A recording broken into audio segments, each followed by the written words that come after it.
সাত সকালে ভয়াবহ অগ্নিকাণ্ড ধলাই দেবীপুরে ভস্মীভূত দোকান গৃহ। ধলাই থানা এলাকার জীবনগ্রাম জিপির পূর্ব দেবীপুর দ্বিতীয় খণ্ডের একটি দোকান গৃহ ভয়াবহ অগ্নিকাণ্ড জলে ভস্মীভূত হয়ে যায়। জানা যায় সকালবেলা দোকানে ধূপবাতি জ্বালিয়ে দিয়েছিল দোকান মালিকের ছেলে। কিছুক্ষণ পরেই দাউ দাউ করে জ্বলে ওঠে। মুহূর্তের মধ্যেই সম্পূর্ণ দোকান পুড়ে ছাই হয়ে যায়। খবর দেওয়া হয় দমকল বাহিনীকে।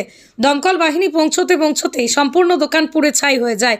দোকানের মালিক দিলীপ রায় জানান, দোকানের উপর নির্ভর করে পরিবার প্রতিপালন করে আসছেন তিনি। একমাত্র উপার্জনের উৎস দোকানটি পুড়ে যাওয়ার সম্পূর্ণ অসহায় হয়ে পড়েছেন তিনি। সরকারি সাহায্যের জন্য কাতর আর্জি জানান দোকান মালিক দিলীপ রায়।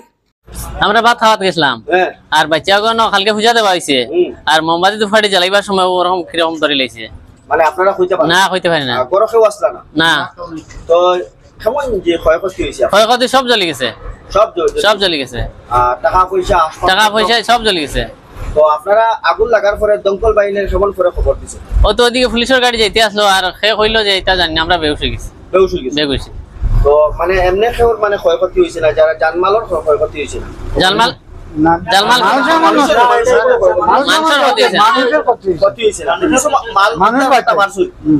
তো গাঁর মানুষ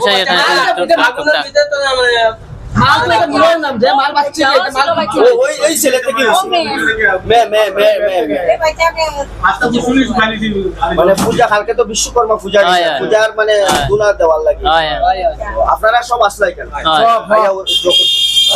আপনি কিরকম দেখছেন?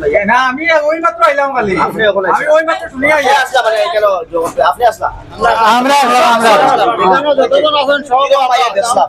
আমরা তো আইয়া মানে দেখছি আমরা তো আল্লাহগুলা আগুন জ্বলে জ্বলা দেখে আর দেখা গেল মানুষ সব আতঙ্কিত। প্রথম বালতি জল আমি মারছি, প্রথম এক বালতি জল আমি মারছি। মারার পরে দেখা যায় জল কন্ট্রোলার ও সবাই লাগছেন জল দিয়ে আছে কন্ট্রোল করছেন।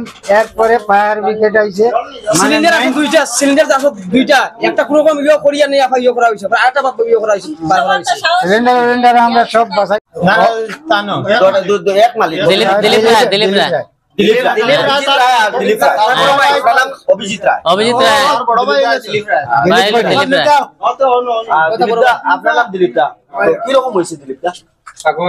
আমি তো আমার ছোট ভাইয়ের দোকান চলছে। আচ্ছা, আর হঠাৎ কই থাকি যে আগুন লাগিল কইতে পারতাম।